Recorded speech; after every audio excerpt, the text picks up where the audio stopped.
kabanata ng pagbalik sa nakaraan ng makapangyarihang mandirigma at strategies. Tara at simulan na natin ang kwento. Nakatitig sina Yuzin at Shuiling sa labis na pagkamangha. Yuzin, walang kahirap-hirap niyang pinawalang bisa ang mga bala ng dugo ng tagapaglingkod ng Sage Emperor. Shuiling, napakalakas talaga. Nagliyab sa malamig na galit ang mga mata ni Zion. Kasuklam-suklam, itinaas niya ang kanyang tibak, bumulwak ang liwanag sa talim nito, at sumugod na parang bulalakaw. Babayaran mo ang bawat patak ng dugong ibinuhos mo. Ngumisi ang tagapaglingkod ng Sage Emperor, habang agad na naghilom at nagdikit muli ang kanyang braso. Muling pagbuhay, sinubukan niyang tabijin ang atake nito, ngunit tumagos ng diretso ang tibak ni Zion sa kanyang paninang. Yuzin, iyan ang teknik ng espada ng langit na tono. Napakabilis na lumakas ang lahing tao, hindi ko inakala na may lilito na ganito kalakas mula sa banal na sekta ng langit na tono. Naging seryoso ang tingin ni Yuzin. Pareho silang pumunta rito para kay Scarlet Python. Ano kaya ang nakaraan na pasan niya? Hinarangan ng tagapaglingkod ng Sage Emperor ang tibak gamit ang isang madilim na kalasag, at tumawa ng malupit. 100% puwersa, walang nasayang na lakas, hindi rin masama. Ngunit yumuko ka na sa akin ngayon, maging tapat na lingkod ko, at baka patawarin ko pa ang buhay ng iyong minamahal.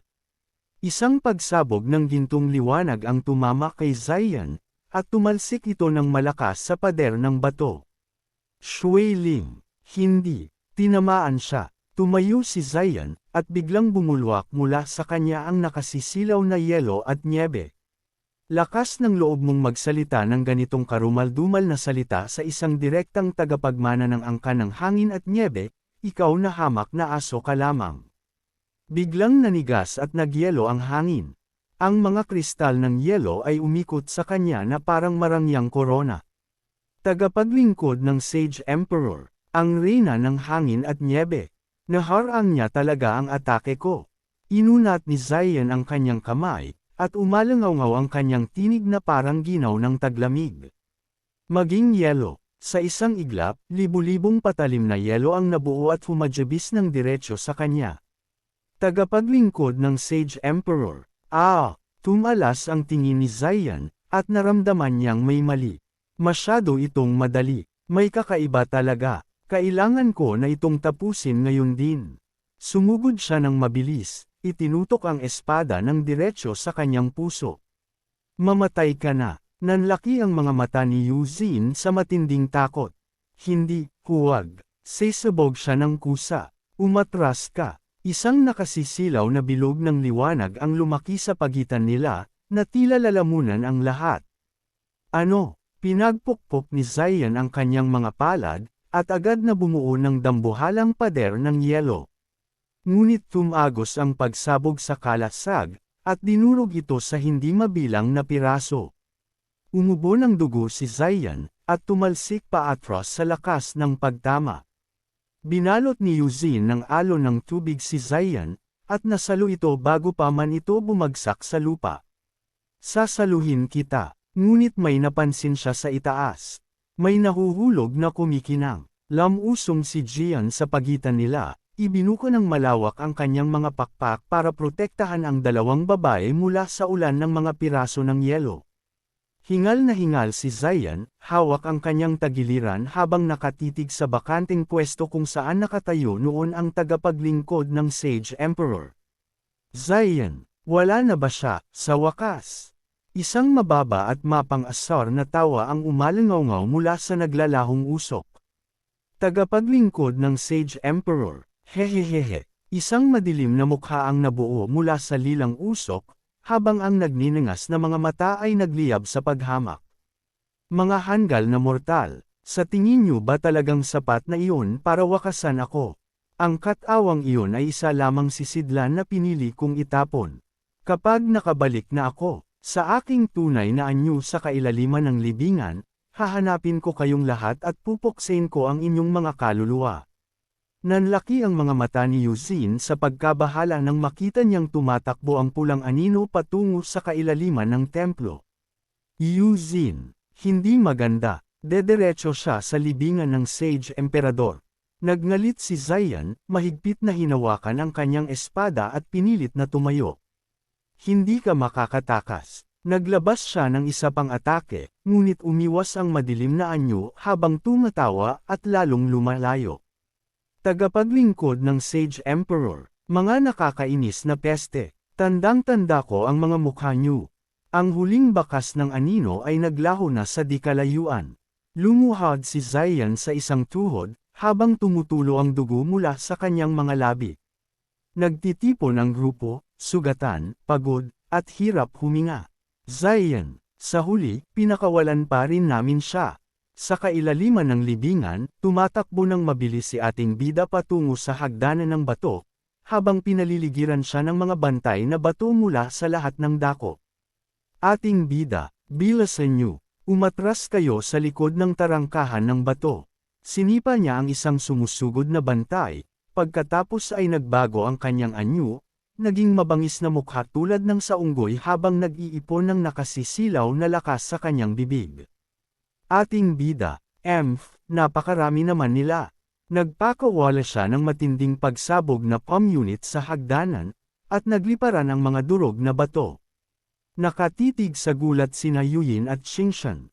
Sabi ni Qingshan, ikaw, nawawala ka na ba sa sarili mo? Nakatitig si Qingshan sa pader ng gumuhong bato na hamarang sa kanilang dinadaanan, puno ng pag-aalala ang kanyang tinig. Hinaranggan mo lang ang lahat ng daan natin palabas. Ngayon wala na tayong matatakbuhan. Nagbago ng tindig si ating bida, hindi man lang natinag.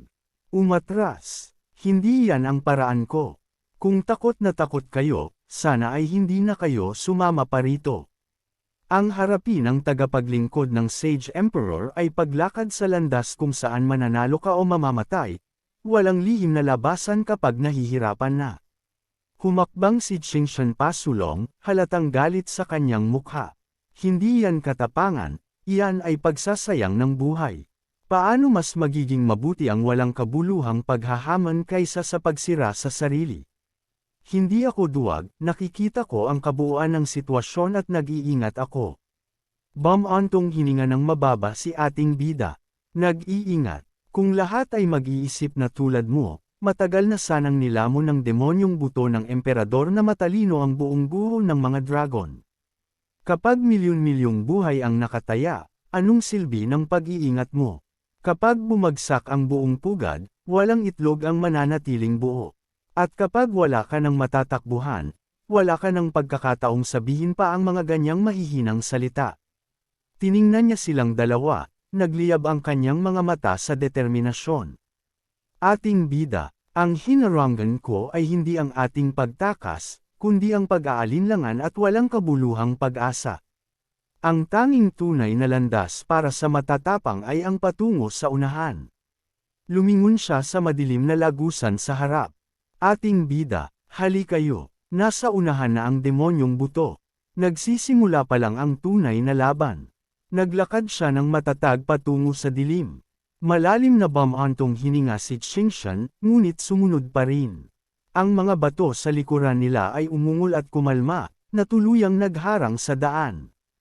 Makalipas ang ilang sandali, mahinang liwanag at kakaibang bulong ang naririnig mula sa kailaliman. Itinaas ni ating bida ang kamay para pigilan ang grupo. Ating bida, tumahimik kayo, may nakikita akong liwanag at naririnig na galaw sa unahan. Mag-ingat tayo at tingnan kung ano ang naghihintay doon. Sumilip siya sa kanto. Sa loob ng dambuhalang bulwagan, mga mababanggas na unggoy na may pulang balahibo ang nagpapahinga sa lahat ng dako, kumakain, nagpapahinga, at ginagawang kanilang pugad ang sagradong lugar na ito. Ang isa ay tamad na kumakain ng prutas na nakalatag sa mga plakang bato. Pinapanood sila ni Qingshan ng may pag-iingat. Qingshan, sigurado ka bang dadaan tayo mismo sa gitna nila? Kapag inatake nila tayo, paliligiran tayo. Umiling si ating bida. Ating bida, tingnan mong mabuti, kabusog na sila at nakainom na. Nawala na ang kanilang galit. Hanggat hindi natin sila ginugulo, hindi nila tayo mapapansin.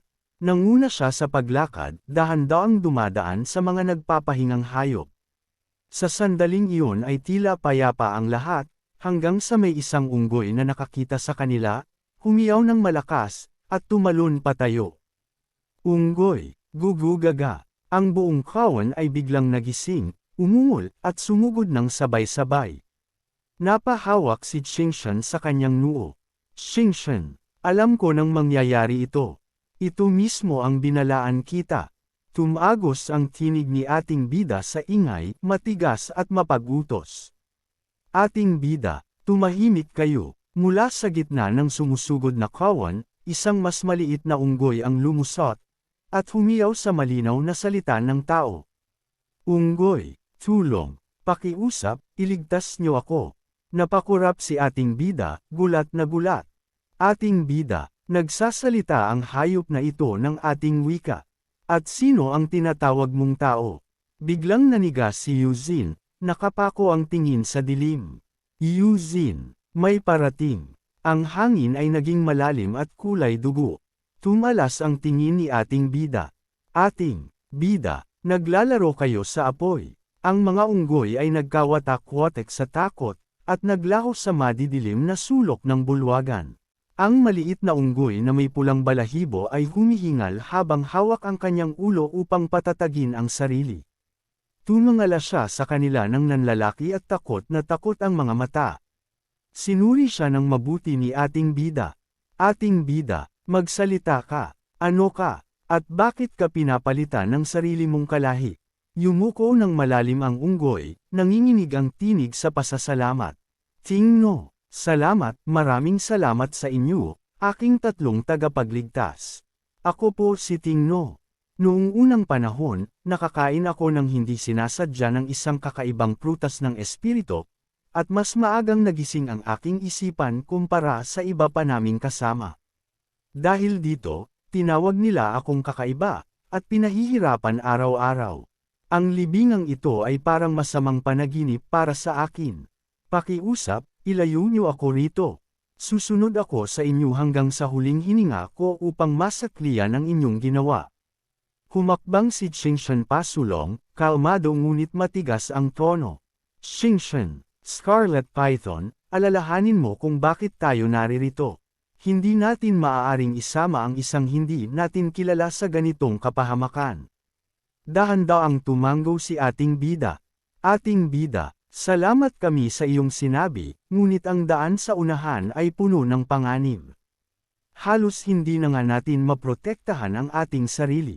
Dahil nagising na ang iyong isipan, ang paghahanap ng sarili mong landas sa ibang lugar ang pinakamatalinong magagawa mo.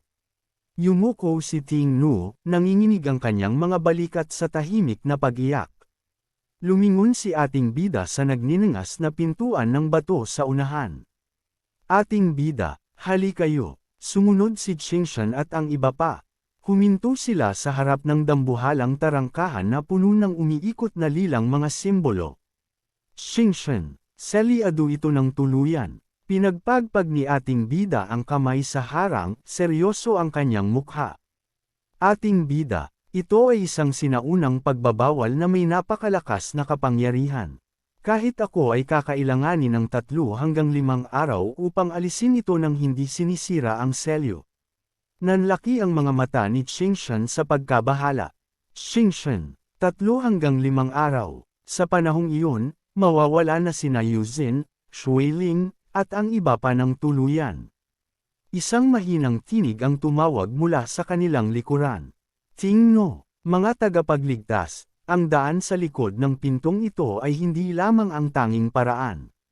Lahat ng nilalang na naninirahan dito, pati na ang sarili kong mga kamag-anak, ay may alam na isa pang lihim na daanan. Kung magtitiwala kayo sa akin, dadalhin ko kayo doon. Mariing napakunot ang noo ni Xingshan. Xingshan, alam ko na, may itinatago siya simula pa lang. Ito ay malinaw na bitag. Bakit pa siya magkakaroon ng alam na lihim na daan sa eksaktong oras na kailangan natin ito? Humakbang pasulong ang babaeng may kulay rosas na buhok, matatag ang tingin. Huwag tayong magmadali sa paghuhusga. Kung ito ay bitag, matagal na sanang pinalibutan tayo. Tumingin si ating bida mula sa pinto patungo sa maliit na unggoy, at nagsalita ng matatag. Ating bida, kung nagdududa ka sa isang tao, huwag kang sumama sa kanya. Kung sumama ka na, huwag kang magduda. Kung ito ay bitag, sisirain natin ito. Kung ito naman ay pagkakataon, hindi natin ito palalampasan. Tingno, umuna ka, ngunit kung susubukan mong gumawa ng kalokohan. Yumuko ng lubos si Tingnu, nagliliwanag ang kanyang mga mata sa pag-asa. Tingno, hinding-hindi ko kayo pagtataksilan. Pakiusap, sumunod kayo sa akin. Gamulong siya ng maliit at humajabis patungo sa malayong pader, at pinindot ang isang nakatagong bato. Ang pader ay gumalaw, at bumukas ang isang madilim at paikot-ikot na lagusan. Tumango si ating bida, at sumunod ang grupo sa loob. Itinuro ni Tingno ang unahan. Tingno, ang daang ito ay dederecho sa pinakailalim na antas. Habang lumalalim sila, bigla silang natigilan. Nakaharang sa daanan ang isang dambuhalang hayop na may pulang balahibo, at malakas na humihilik. Tingno, ay nako, ang hari ng dambuhalang unggoy. Kapag nagising iyan, magagalit ito ng husto. Senador Yasan ni Xingshan na tumahimik sila. Xingshan, kailangan nating itago ang ating presensya. Pahinin ninyo ang inyong lakas, at maglakad kayo ng kasing tahimik ng maaari. Dahan-dahan silang lumusot, pinipigil ang hininga, hanggang sa ang maliit na kampanilyang nakatali sa leeg ng hari ng unggoy ay lumuwag at tumunog. Biglang bumukas ang mga mata ng hayop, nagliyab sa lilang galit. Tumayo ito ng tuwid at humiyaw ng nakabibingi, sabay pukpok ng dambuhalang mga kamaos sa kanila. Sumugod si ating bida pasulong, at hinarap ang pagtama nito ng buong lakas. Ating bida, ikaw mismo ang naghahanap ng sarili mong kapahamakan. Sa lakas ng pagtama ay napaurong si Tingnu, takot na takot ang mga mata. Ang hari ng unggoy ay tumayo ng matayog sa kanila, handa ng muling tumama. Isinara ng mahigpit ng hari ng dambuhalang unggoy ang kanyang bibig, pagkatapos ay nagbuga ng hangin na nagpatay sa lahat ng sulong sa lagusan. Naglaho siya patungo sa madilim na daanan sa unahan. Tumagos ang matalas na tinig ni ating bida sa dilim. Ating bida, sa tingin mo ba may tatago mo ang sarili mo sa akin sa pamamagitan lang ng pagpatay ng ilaw? Sundan natin siya. Tumakbo si Tingnu sa tabi niya, hingal na hingal sa pagbababala. Tingno, mag-ingat po kayo. Ang kampanilyang nasa leeg niya ay hindi karaniwang palamuti, iyan ang kampanilya ng kaluluwang demonyo. Sa bawat pagtunog nito, nagbabago at umiikot ang mga lagusang ito.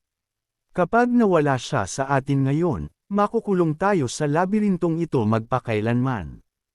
Tuloy lang sa paglakad si ating bida, papalapit na sana, ngunit biglang tumunog ang kampanilya, at ang daan sa unahan ay nahati sa tatlong magkakaparehong madilim na bukasan. Huminto siya, tumalas ang tingin. Ating bida, sa bawat paglapit natin sa kanya, binabago ng lupa ang ayos nito. Ngunit ang tunog parang hindi nanggagaling sa unahan. May gumalaw na anino sa kanyang tabi. Inabot niya ito at nahawakan si Tingnu nang muntik nang madapa ang unggoy pasulong. Ating bida, nahuli kita. Napaurong si Tingnu sa gulat. Tingno, mag-ingat po kayo. Isang makapal na ulap ng berdeng usok ang sumabog sa paligid nila. Pinigil ni ating bida ang hininga at hinayaang dumaan ang usok. Ating bida, hindi ako nasaktan, ngunit ang paningin ko, nawala ito. Tumawag si Tingnu nang may pag-aalala. Tingno, tagapagligtas, ayos lang po ba kayo? Ipinatawag siya ni ating bida na lumapit. Ating bida, huwag kang mag-alala, Tingno. Nakakakita ka pa, ikaw ang uunahan mo kami. Dahan-dahan lang tayo, at hahanapin natin ang iba bago tayo lumayo pa. Tumango si Tingnu at nanguna sa paggabay, iniiwas sila sa mga hanay ng nakamamatay na palaso at gumagalaw na bato.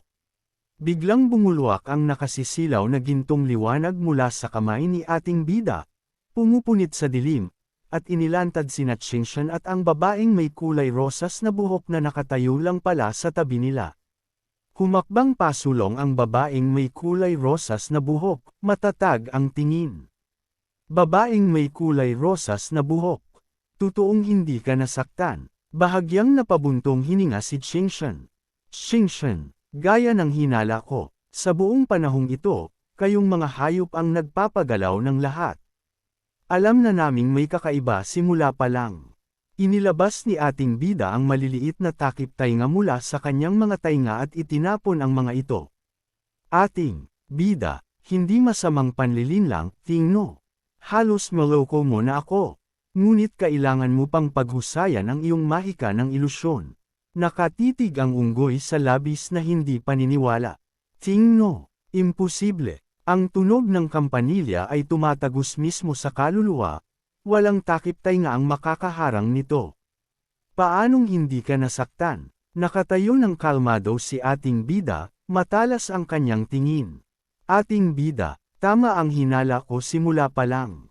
Walang hari ng dambuhalang unggoy na umiiral.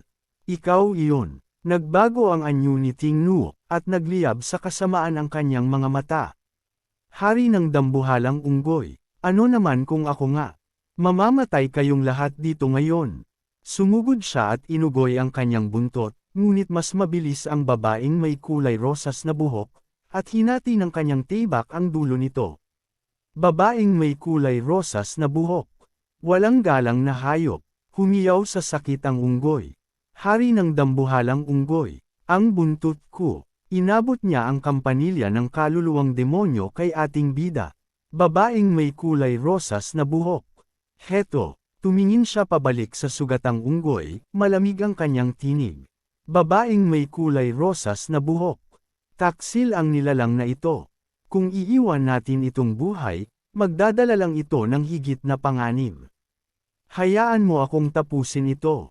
Umiling si ating bida. Ating bida, hindi na kailangan. Wala na itong kapangyarihan ngayon. Walang saysay na patayin pa ito. Ang demonyong buto ang ating layunin. Huwag na tayong magsayang ng lakas dito. Isinabot niya ang kampanilya sa kanyang baywang, at nagpatuloy sila palalim sa mga lagusan. Pinapanood sila ng unggoy habang hawak ang sugatang buntot.